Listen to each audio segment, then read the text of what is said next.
platform for streamlining mental health processes, because in recent years, the number of contacts for help for mental health has gone up, and certainly in the COVID pandemic, more and more people are turning for help. Now, recently, 80% of therapists that usually only saw people face to face are now offered online services. This is just a growing trend and will continue to grow, in which therapy is now distance therapy. So we have to develop the rules to deal with this reality. And one of the tools to do so is Dextro. And the main point here is that streamlining can be done by streamlining the way the brain functions. We have the right lobe that's relevant to logical thinking and organizing information. With the left is visual thinking, creativity, and emotion. This I understood through the research, because the point was to understand the needs, first of all, of the therapists, but also the patients, where the world of therapy is going, where it's headed. And I had consultation by professionals from the world of IT, from the world of UI and therapy and psychology. And the major understanding is that the right lobe of the brain helps people open up and open up also their subconscious through nonverbal tools, meaning it makes it easier for the therapist to progress. And this has existed for dozens of years. It means it's called the sandbox therapy or sandbox effect. They create sort of miniatures in a little scene. And after building this little scene in the sand, the patient and therapist can talk about what they see and visualize it. They don't need to, that therapists don't analyze the choices, just help the patient process this. And I myself experienced this therapy, and I built things in the sand, and I talked to the therapist, and I understood the power of visuality and imagery, how visual image brings things to like, so that we can project onto them our mental issues, our emotions. And all of these insights I distilled into three principles. These principles led me to create the platform. It's built according to these three principles, and they help to stimulate the right lobe of the brain. Now, the first principle is increasing the spatial experience, or empowering it. And within this world that we've created, the patient, the world, enters this new virtual world, and they have a strengthened, and we're beginning to empower and stimulate the right lobe with this visuality, meaning by telling or allowing users to make choices, whether it's through objects, 3D objects, and colors. They can also manage the scenarios. They can also keep the changes they make so that they come back to them in the next therapy. And that's a very important principle, the continuity. So we begin by choosing a color. Chooses the color they want, that they identify with, and after that the entire world is colored in that color. And I've seen that these monochromatic law, that we only use the same tones of one color, creates a greater empathy and cognitive empathy of using. And through VR, there's a lot of overload and cognitive overload over people, and we want to create ease here in terms of cognitive function. Then we choose a space. This space reflects and represents the therapy process. It encloses it, just like the therapy is enclosed, one more intimately so, and one less. You can choose whatever environment is suitable to you. And once you've entered, we have a sort of search function that gets us into a whole menu of objects through which we can tell a story taken directly from our imagination. And all of the projects are designed in a relatively abstract way, not too much detail. First of all, in order to create against another cognitive ease, not overload cognitive function. And second, I understood that the therapeutic principle of using objects is that they're just images. There's no need for these images to be exactly like they are in reality. And the user interface and the user experience I examined with three users, and this was also with the professional consultation of a therapist. And she told me that it's good to raise things in a very a comprehensive way. The direct approach doesn't always get results. And I think that the innovation, the greatest innovation here, is that it takes process, a powerful process of stimulating the right lobe of the brain, taking therapeutic principles like the sandbox method and adapts them to the 21st century, a tool that can be used for distance therapy. And I think that the moment that we have such a tool, we can use it to work with all kinds of therapies, whether it's dynamic therapy, CBT or NRP, and a lot of other approaches to therapy. And in order to demonstrate how this tool can be used in therapy, I'm going to show you a brief video that shows it through the patient's perspective and the therapist's perspective.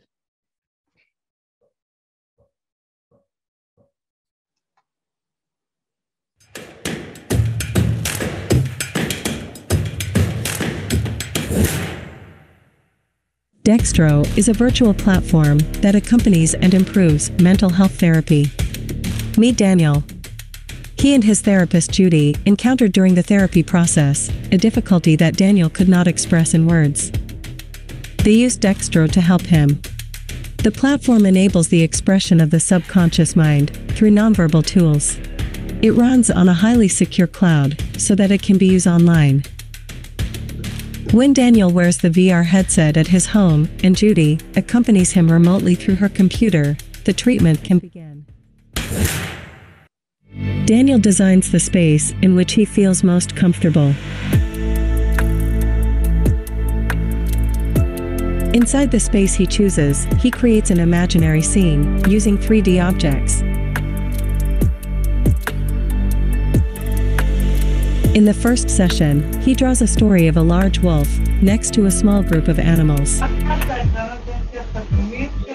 the following session, Daniel makes changes to the scene he created, describing his three-dimensional world to Judy.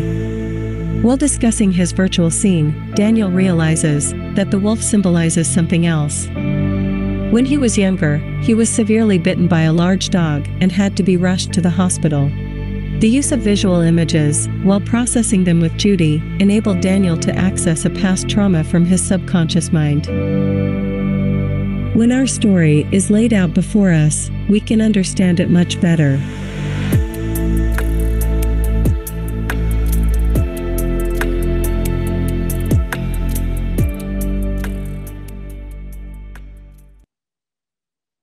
הפלטפורמה הזאת משמשת platform, it's like a canvas basically upon which you can project your entire imagination, and when something is imaginable you can also conceive of it happening. And I think this tool can be helped to use a lot of difficulties. I showed post-trauma, but I believe that it's applicable to many other forms of difficulties that people cope with. And I think it's also a therapeutic tool for people who find it difficult to express themselves, like people on the autistic spectrum, helping people from countries that have lots of languages so that they could overcome cultural and language barriers. Thank you very much for listening. That's it. Thank you, Bar. And finally, we have Tim, and he can hear us. That's great. And again, Tim, thank you so much for your lecture. And I think it would be best if the first presentation, which you didn't hear, perhaps Amit can send you her presentation, then later on you can have a look. So Amit, if you can send your presentation to Tim, yeah, it would be great. No problem. And whenever anyone has questions, please get in touch with me. I'm open to answer all of them. Thanks a lot. Great, thanks. So again, Tim, just stay with us and you can hear the next presentations, and then we'll have a short Q&A. So soldiering on, we'll hear Daniela now, and then Shifa. Hi, my name is Daniela Kenner, and I'm going to present a short video, and then I will proceed. The video is filmed with parental permission.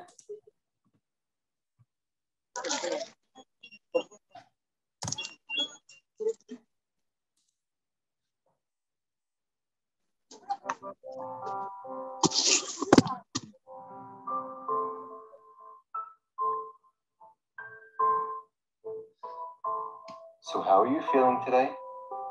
I have unbearable stomach pains and nonstop nausea.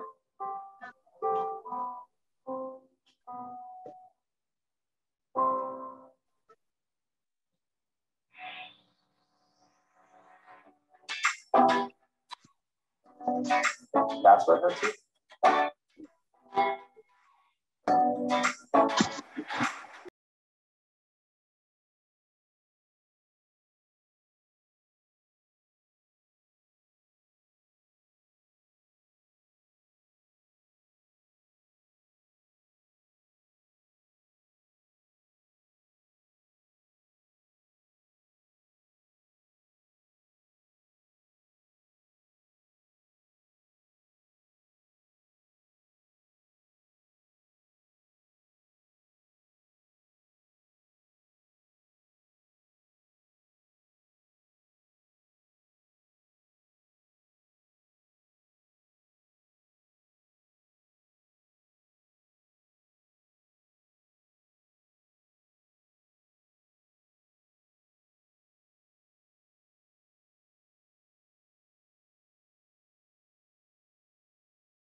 So meet Amigo. Amigo is a therapeutic doll that restores a sense of control in hospitalized children and gives them a tool for communication and personal expression. The kids that I worked with are children with chronic illnesses between the ages of 3 and 5. A chronic illness is an illness that lasts anywhere from 3 months up to a lifetime. And the children living with chronic illnesses are always going between the hospital to their house and back and forth. And they come to the hospital for many procedures and hospitalizations. I went out to see what goes on in the field, and I discovered that hospitalized children are living in a world that is simply not theirs. Nothing around them belongs to them. They're not involved in the process or the decision-making regarding their treatments or what goes on around them. This causes them to feel like they have a lack of control of their situation. I saw that patients need a sense of control in order to deal with fear and pain during hospitalization and treatment. I searched for places to intervene, such as the hospital room, specific procedures, general spaces, devices, and more. I realized that lack of control meets the child everywhere, and the product I create must be something that accompanies the child throughout his whole process, something that is his and that he can have control over. In the hospital, I noticed that accessories that children do confide in are usually dolls. A doll is even sometimes better support than parents or any other human being because it's something that doesn't respond or speak, and it just knows how to accept all the child's feelings, and he can put all his emotions into it. Besides from this, I saw that children want a sense of control. They want to make decisions for themselves, and they want something that belongs to them. Providing a reward at the end of the treatment significantly improved the child's experience throughout the treatment, and a huggable toy was good support for the child. In order to deal with fear and pain, children need self-expression. The conclusions led me to the goal of the project, that the doll has to restore a sense of control in the child. It has to give children a communication tool and a platform for self-expression, has to support the child throughout his therapeutic journey and make him feel like he's part of it, and allow the child to feel like he is being seen. Following these goals, I designed Amigo. So how it works is the carer gets an information booklet that explains how to use Amigo. On the first page, there's a short explanation of what Amigo is and what is included in the kit. In initial hospitalization, the child receives the kit with the base of the doll, markers, thread, and a needle. He can then choose which face he wants for his doll from the available options. He can choose what color pillow the stomach of his doll will be. And he can choose 2 pieces in order to characterize his doll. If he wants it to be a dog, he can choose 2 ears, etc. Then he has freedom to express himself on the doll, and he can bring the doll with him to the next treatment that he goes through, and there he gets his first piece. At a treatment, the carer explains to the kid that at the end, he gets a reward, another piece to add to his doll. When the treatment's over, the child chooses a reward from the basket, and he has freedom to influence on the doll. When the pieces aren't in use, he can store them in the bag that came with his doll. The child can choose which pieces he wants after each treatment. Parts are inspired by medical procedures. I took a case of a child that is sick with leukemia and the procedures that he goes through, and I translated those procedures into shapes. The shapes are relatively basic and allow the child to develop his imagination. Here you can see which pieces are related to which procedures. In addition, the doll is interactive. There's a piece that changes color. The material changes color according to the child's touch. Pieces that can be sewn on, drawn on, which further gives the child a feeling like a personal connection to the doll, a feeling that he can express himself, and uniqueness to each user. From articles I read, I understood that in regards to the hospital, play helps children regain control and express feelings of anxiety. Play is an important part of a child's life, a form of communication and self-expression. The platform I created is a platform that knows how to grow and change. In the future, it will be additional parts for different treatments, and the platform is a starting point which can serve a lot of additional things. I want to say thank you to all the professionals that helped me throughout the project, people from the hospital, psychologists, experience in play therapy. Thank you very much. Thank you, Daniela. It was very interesting. We'll just, again, soldier on for the next two projects because we're a bit getting short on time. So going to Shifa. Shifa, are you ready? I'll mute.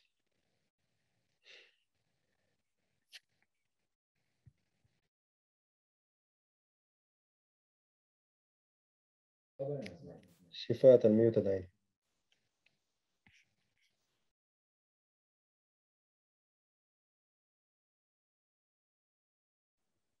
סליחה, רק שנייה. Sorry, just a moment.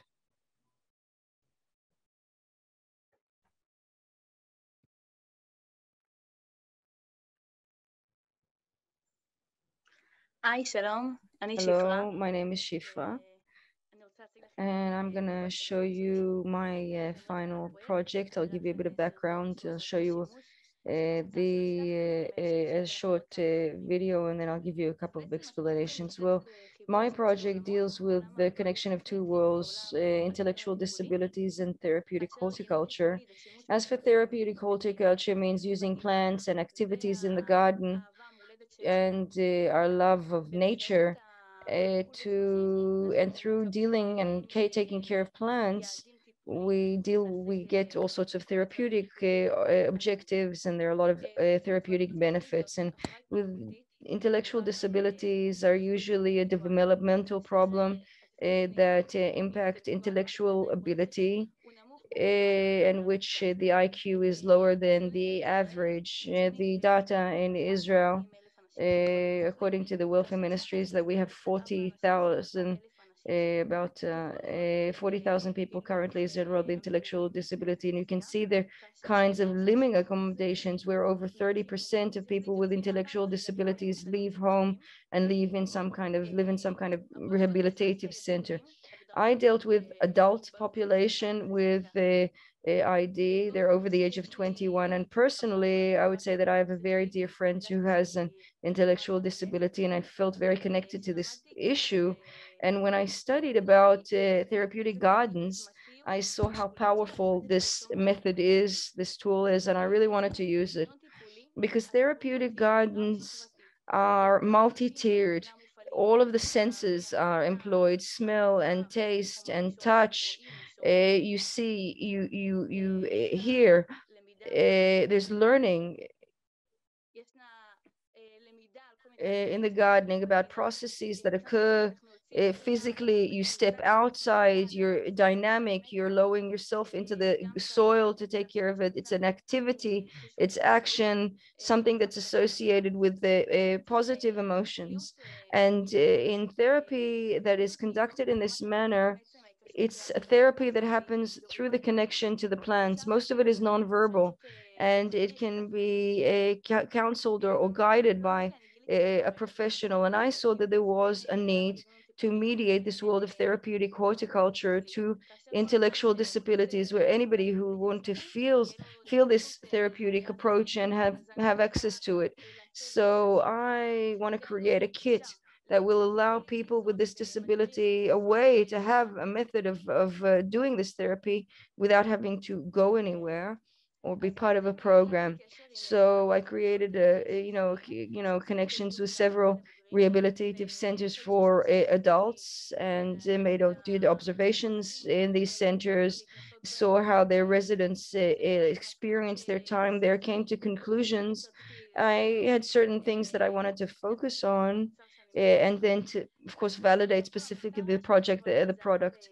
The three key insights, I would say, is that I wanted to create a product that, first of all, it relates personally to some specific person and involves them in decision making, because also in these rehabilitative centers, there's a big issue of privacy. People do live together, they share rooms, they eat together, they have activities together. I wanted to give this private space for people, this feeling that this is mine and no others. And so the process, it was very important in the garden to emphasize all of the changes that occur, and through those elements in the garden to open the eyes of users to see every change that happens there and develop skills and capacities, because this kit that I've created is there to enhance either motor or fine motor skills, gross or fine motor skills, but also sensory skills, and show all sorts of techniques to do so. So I'm going to show you a brief clip. Do you see it? נראה לי שלא. הסרטון עדיין לא רואים את המסך. מה זה? רואים רק את המסך כרגע, לא... אז רגע, סליחה.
עכשיו אני אחזור להסביר על המוצר. Now I'm going to explain about the product itself.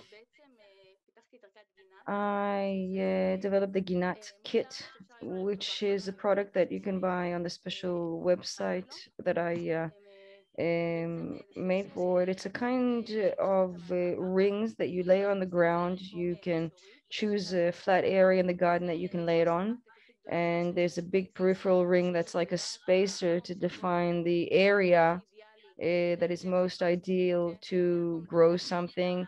Gives you a place to put the ring, which is far away from other plants, and and this is the area, the environment for growing that plant. There are 3 internal rings that when they melt in different periods according to the development of the plant. So you put in a seed. We specifically begin with a seed to get the entire journey of the germination and blooming of the plant. Beginning with the most vulnerable state of the plant, specifically in herbs, because herbs are really good for growing outside, sunlight and semi-shade. They're very durable also in different climates and in different habitats. They're very sort of resilient and hardy. And in addition to that same kit that you saw previously, there's like a sort of very small, embroidery frame. And you also have to pick up a stick and all sorts of objects to join to the kit. The materials are, I don't know if anybody's done this in the world, but I was looking for a way to release compost, and I came up with this sort of a formula of using rice starch and horse manure that I mixed up. And that basically what it's made of, when the point is that the end of the day, these materials fertilize and disperse into the earth. So the first ring around the plant is the first to go, and slowly it grows out as the plant grows, and they all sort of melt into the ground, and what you're left with is a plant, and you go through the entire experience and journey with the plant. Thank you very much. That was my project. Thank you. And we're going to Leah. Yes, so I just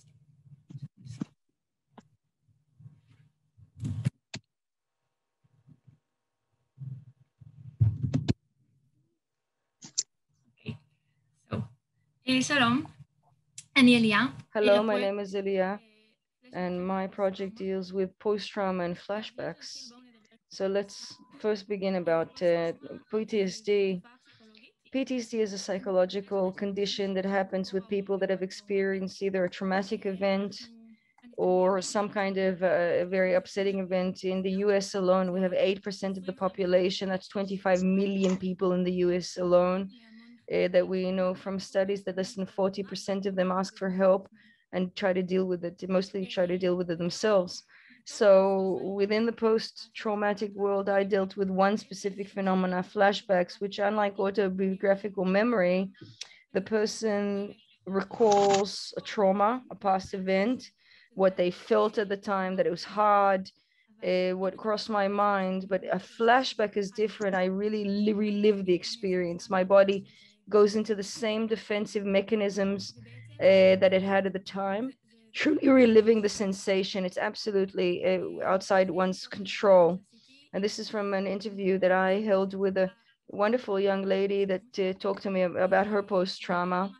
And she really talked about the very hard feelings of flashbacks that oftentimes create suicidal thoughts in her. Everybody takes her back in the therapy that she's trying to progress in. So the major symptoms are, well, 4 groups. The first one is the re-experiencing that I deal with, that within that's one of the flashbacks is one of those re-experiences. And within one talks with a woman in the military. She said, if I manage to get out 1 iota of the difficulty, this will raise my productivity and function, because if I'm not afraid of the flashbacks, I won't be afraid to do all sorts of things, go to places that I will lower the tension, and that will generally improve my PTSD and my treatment of it. So the study is based on the assumption that because senses are the triggers, a person with PTSD, they hear, I don't know, a loud bang or a loud noise, that can be a trigger. So senses can also be a counter trigger. And my study is really based on 2 major studies, 2 groups of studies that are, one is psychological, personal, let's say, in which we talk about conditioning and the doubling representation that we know that is appearing, that manifests in post-trauma, but also deals with the psychology of physical, neurobiological, is specifically the Graham technique that's now used for post-trauma and flashback treatment, a technique that requires of users to use all of their senses as much as possible at the moment or the flashback begins, when the sense of smell is the most powerful. I talked to one woman who has flashbacks, and she said it's like being in an aquarium, that when there's an aquarium, and particularly when the nose works, it creates a sort of a fissure, a crack in the aquarium, and allows her to escape. And so the concept was creating a technological wearable item that identifies flashback and immediately creates a counter trigger, which is multi-sensory, to reduce the flashback and maybe stop it. So how does it work? We have the major element that's is sort of a sponge that sort of contains the smell source. And then you have a perforated screen that allows the people to direct their nose to it and smell through it. This is a multi-use screen. It's always on display, meaning always showing a kind of, it can look like any kind of watch, in order to avoid very powerful one very powerful thing in PTSD is the embarrassment and the privacy. People don't want everybody to know about the PTSD. So this now looks like a daily sort of regular item, a watch or whatever. During a flashback, the display shows animation or different colors according to how you set it. And it's also a operating button. The sensors are biosensor core that know how to take a sweat, perspiration, BP, and pulse. And these measurements happen just prior to the beginning of the flashback. And the sensors see the flashback even before it occurs, sensing it, and creates a more specific and more accurately timed countermeasure. So as you can see, you can wear it in a lot of different ways, either as a pendant, a man for maybe a watch or a wristwatch or some bracelet. The replacement is very, very easy. And the triggers that we're talking about are very counter triggers, for example, smell or sounds that you choose ahead of time, a visual display or texture of the actual component, and a vibration. And this entire thing is operated through an application. That the most important part of it is this element here, in which every user can define for themselves whatever settings they want of their counter triggers, if it works alone or do I have to operate it, what do I want, what elements are included. Everything about this app is to allow users to take control back over the situation, to not feel helpless. That was really the major motivation here, to neutralize that helplessness during flashbacks as much as possible. I want to say thank you to the professionals who helped me, Dr. Ofri Perry from the Smell Lab in Weizmann Institute, and a lot of military psychologists who deal with post-trauma, and most importantly to my users who were willing to talk to me about this subject, and really gave me a very important insight, and my mentor, Professor Dina Shachar, as well. And I will send the links to the video in the chat. A trigger warning. And the sound is very critical, so I'll send it here on chat, and anybody wants to listen, you can. Thank you very much, Elia. And we're going to have a bit shorter period of Q&A, because again, we have our next session in 15 minutes, but I'll just kick it off. I don't know, kind of a big and heavy question or two questions. First of all, would you imagine, I mean, your presentation was amazing and very, very, gave us a glimpse into the future, but can you imagine this kind of technology or, design approach trickling down to other countries or developing countries, and not, the classic EU countries? And the second question is, if you can elaborate a bit and discuss whether your approach is relevant for all types of healthcare systems or just the private sector? I mean, we're talking, you know, globally, a lot of Obamacare and other in Israel, you know, obviously the state is funding a lot of our healthcare system. So is this kind of glimpse into the future relevant for these kind of systems, or is it only for the private sector? So start with maybe the second question. You asked whether we are just targeting the private sector. So what I showed in the end, this is the vision of the future, because we wanted to pave the way into a new thinking. We wanted to include our ideas about user experience and how to treat the patients and how to deal with different symptoms and with the different health issues early enough. And this study will help to inspire our development over the normal development course, I would say.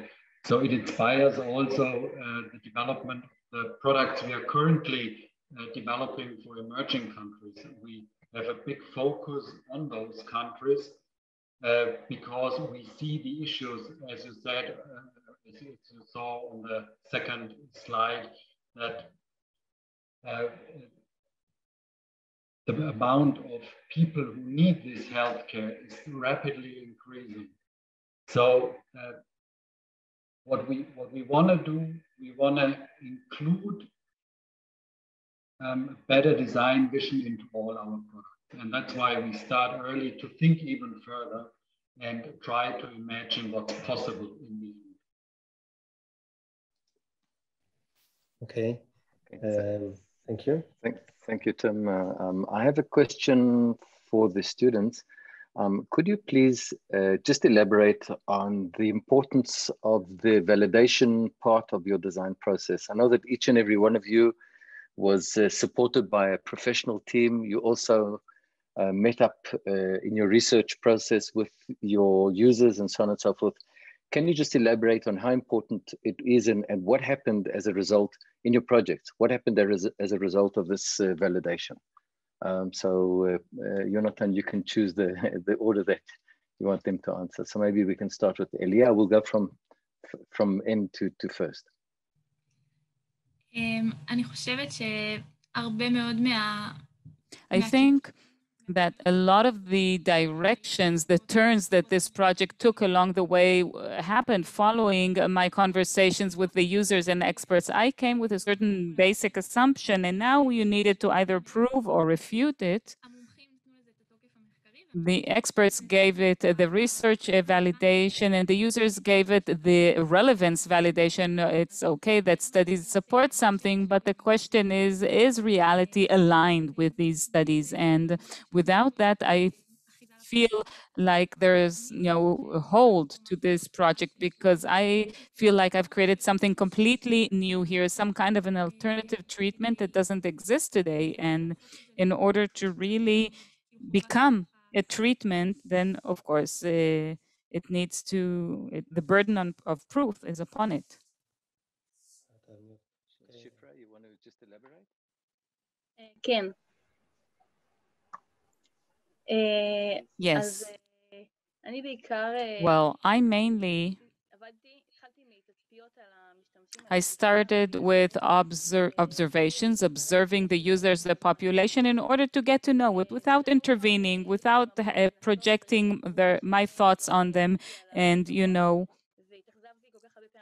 there were so many times that I thought I found a solution, and then the things didn't work, and I was disappointed because I thought they would work, until I reached something that did work with the users. So that's the importance of validation, in my opinion.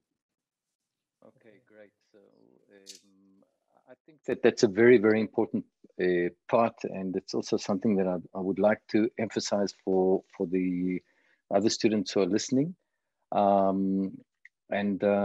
think it's really important that to understand that the magic starts happening once you start speaking to the users. And as Elia and you have mentioned, once you arrive on the scene, you actually speak to the people who are going to be using your ideas. You find out what really works, what doesn't work. And that's when the creativity really happens. So thank you for that. Jonathan, you want to? Yeah. So again, Tim, thank you so much for your presentation, albeit all the technical difficulties that we had, but I'm happy that you were able to hear at least, most of the students. Again, we'll be in touch, and I will send you the presentation that you missed. And again, thank you for taking the time. And we'll take just 5 minutes for a short recess, and we'll continue with our final session for the day. So again, thank you very much. Bye-bye. Bye-bye.